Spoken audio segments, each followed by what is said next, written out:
Senator Grassley, Senator Cantwell. Thank you, Mr. Chairman, and thanks for this important hearing. It's ironic that over in the Energy Committee, we're having a discussion about carbon production on public lands, and I think there is an important nexus here. I know one of the speakers was saying about how this is the committee of jurisdiction on important incentives, but over there, we're not really charging the right royalty response to the impacts of carbon pollution on public lands. If we did and took into consideration their true impact, we would generate billions of royalties. So maybe Mr. Walsh would have a second to respond to that. But generally, I'm here to continue to talk about the price on carb, making sure that we move forward. The Senator Hatch and I in 2007 did the first tax incentive, $7,500 for electric vehicles. So just think about that. That was 2007. And now look at where we are today with the plethora of a marketplace of many electric vehicles, and some states, even like mine, moving forward on trying to create all electric markets by a certain time period. So one of the issues I think that we have to address is there's about 5% of our vehicles, but they represent 23% of emissions, and that's heavy duty trucks. So thank you, Senator Wyden, for your legislation. But I want to hear whether the either Mr. Brill or others support a 30% ITC on heavy duty trucks investment tax credit, so that we can get that aspect, which is, again, disproportional to the amount. There might be 5% of the vehicles, they're 23% of the emissions.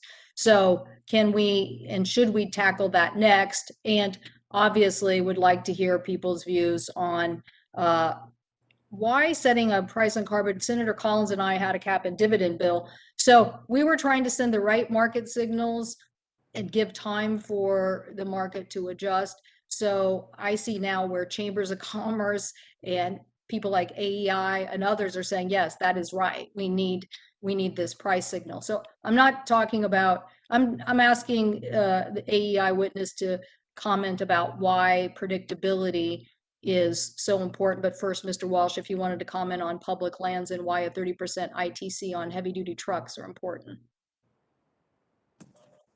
Thank you for the questions, Senator. I mean, we are, I think, supportive of getting a fair return for taxpayers in terms of royalties from extraction on public lands. Happy to follow up with you on that to get into a little bit more detail. On trucks, we'd have to look at the specifics of an investment tax credit on trucks, but conceptually, that's going to be incredibly important. We are already on, I think, a clear pathway with passenger cars.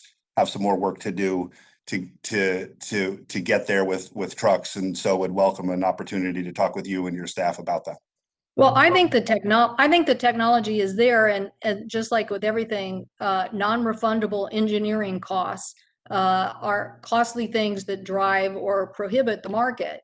And what we found with the tax credit for automobiles is that it really accelerated just a short period of time. Look at where we are. And that's the whole point. I think that's what we do best, frankly. I think we incent things that take some of those costs off the table to make the manufacturing market go faster than it might normally would. Otherwise, the cost of the cars are prohibitive. They can't get the market running, or up and running, I should say. So anyway, Mr. Brill, on the larger question about AEI and chambers of commerce looking for a focused approach, why that's better and predictable.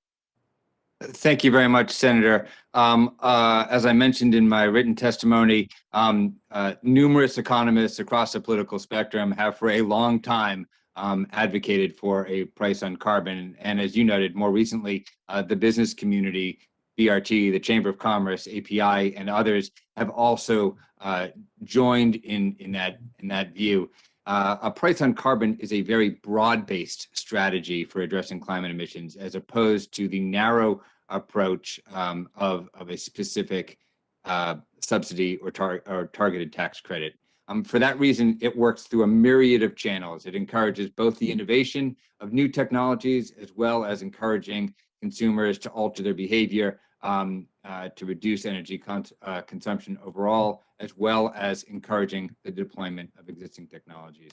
And it's my view, and I think the view of many who study this from an academic perspective, as well as now from a business perspective, that this broad-based approach is a durable policy and one that could lead to the increase in deployment of the technologies we know, as well as the development of the technologies that we can't even yet imagine.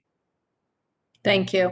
And Mr. Chairman, I just would be remiss if I didn't reiterate my interest in, look, I think we work across global markets on these issues. I think we engage other countries, big markets that are big CO2 polluters, and get them to join us on pledges to drive down price on product that's going to help us deal with carbon emissions. I think the more we create that global market, the better we create the opportunities for our U.S. products as well. So anyway, thank you for the important hearing, and certainly support your legislation that was just recently introduced as a broad way to incent electric generation of more carbon-free energy. Thank you, Mr. Chairman. Note the fact that in 2007, once again, you were ahead of the times with Senator Hatch and electric vehicles. And